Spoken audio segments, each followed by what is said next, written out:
In the mountains of northern Vietnam, there was a village people rarely spoke about, a place where incense never stopped burning, where the dead were still invited home, and where one forgotten temple waited in silence. Min came to Cam Van village looking for a story, but some stories are not meant to be found. The scent of incense drifted through the cold evening air. Min sat alone on an old bus, staring out the window as the dark bamboo forest passed by like silent shadows. The road back to his grandmother's village had never been comfortable, but this time, something felt different. Something felt wrong. It was the 7th lunar month, when people said the gates of the underworld opened. Min did not believe in ghosts, but still, he felt watched. Suddenly, the driver's voice broke the silence. "We're here, Cam Van village." Min stepped off the bus as the sun faded behind the old rooftops. The villagers were preparing offerings for the full moon night. Bowls of thin white porridge, rice crackers, incense, and paper money covered every family altar. Min looked at the offerings and smirked. "Superstitious nonsense," he muttered. Then he walked toward his grandmother's house at the end of the village.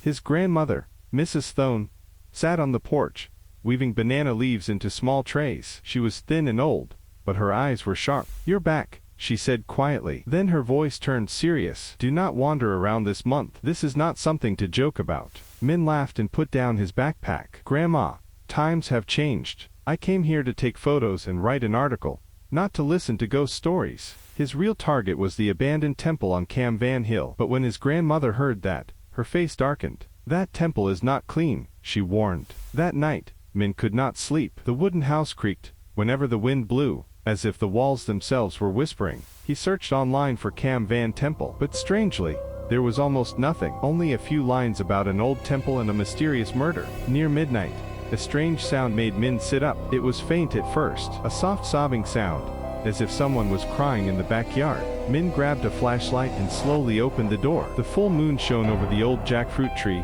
casting twisted shadows across the ground. Then a freezing gust of air swept past him. But when he blinked, she was gone. Min stepped back, his heart pounding. He told himself he was only tired from the trip. The next morning, Min went to see Huang, his childhood friend. She was beautiful, sharp-eyed, and worked at the local cultural office. When Min told her he wanted to visit the old temple, her expression changed immediately. "Are you crazy?" she said. "Going there during the 7th lunar month. Don't go." Then Huang told him the story. Many years ago, a young nun named Jiang lived at the temple. She fell in love with a man who often visited there, but after Jiang became pregnant, the man disappeared. Heartbroken and ashamed, she died beneath the statue of Buddha. After that, the monks left one by one. Before they left, Huang handed Min a small protective charm with red paper inside. "Wear this," she said, "and don't take it off." That afternoon, Min and Huang climbed the narrow path to Cam Van Temple. The higher they went, the heavier the air became. When they finally reached the temple gate,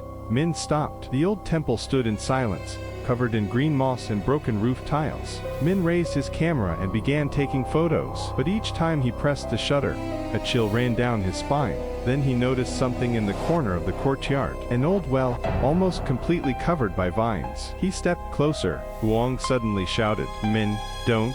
But it was too late. A small stone slipped from the edge of the well. The stone fell into the darkness below. For a moment, there was only silence. Then, from deep inside the well, came a long, echoing cry. A blast of icy air rose from the well, carrying the smell of incense and wet earth. Min staggered backward. Huang's face had turned pale.